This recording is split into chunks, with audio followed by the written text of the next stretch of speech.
Shu o'rinda men yoshlarga aytib qo'ymoqchimanki, kattalar ham buni bilish kerak. Xoya havas ham emas bu.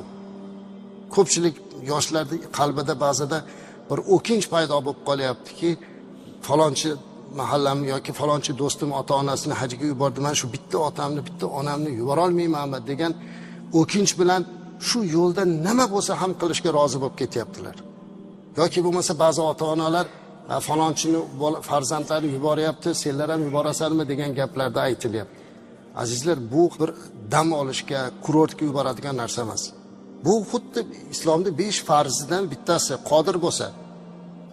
Man istata'a ilayhi sabila deydi. Qodir bo'lgan odamgagina bu farz. Qodir bo'lmasa qiyomatda nega sen haj qilmading deb so'ramaydi Alloh taolo. Va bu xoya havas ham emas. Tasavvur qiling, mana aytaylik, bir odam bemor, tabib roza tutmang deyapti. U nima qilib bo'lsa ham roza tutaman demaydi. Buni qabul qiladi.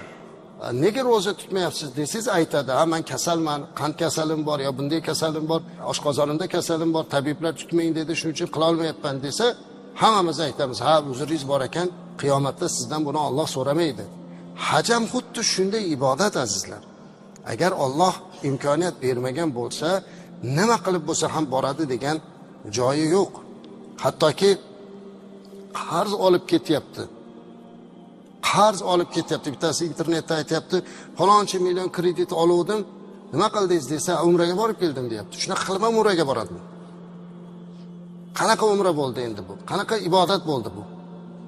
Aslida hajga boradigan, umraga boradigan odam o'ziga to'q bo'lsin, bola chaqasini qiynamaydigan, o'zini mushkilga, o'zini mashaqqatga qo'ymaydigan odam bo'lsa, borishlik kerak. Va eng asosiysi azizlar, halol dunyo bilan, halol mol bilan. Ibn Xuzayma, Ibn Hibbon, Bayhaqiy rivoyat qilgan hadis bor. To'g'ri, bu hadis biroz og'irroq, lekin aytishimiz kerak buni.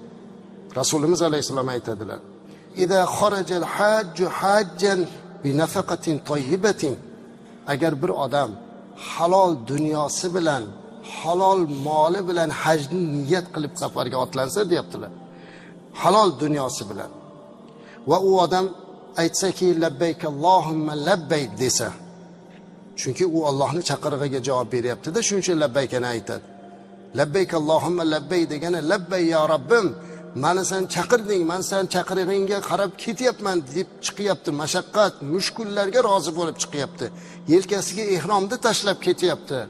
Va Rasulimiz aytayaptilar, agar shu labbaykani aytgan odam labbayka aytayotganda puli halol bo'lsa, moli halol bo'lib yo'lga chiqqan bo'lsa, labbayki degan mahalda nadahu munadin minas sama, osmondan ham unga bir nido qiluvchi nido qilar ekan.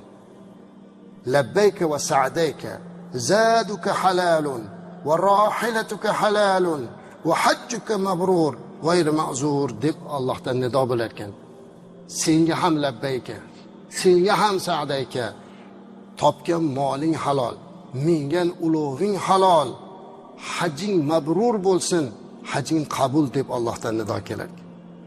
Agarki haromdan pul topib, harom nafaqa bilan hajga chiqib niyat qilib, bu ham labbayk Allohumma labbayk desa, bunga ham nido bo'lar ekan. La labbayka va la sa'dayka, senga labbayk emas, senga sa'dayk emas, zaduka harom, topgan moling harom, va rahilatuka harom, mingan uloving harom, va hajjuka g'ayr mabrur, seni hajing qabul emas degan nido kelar ekan. Alloh saqlasin. Shuning uchun hajga peshona teri bilan, halol mablag' bilan boradi azizlar. Halollik bilan topib borishlik kerak. Ana o'shanda u odam haqiqiy hajji mabrur bo'ladi.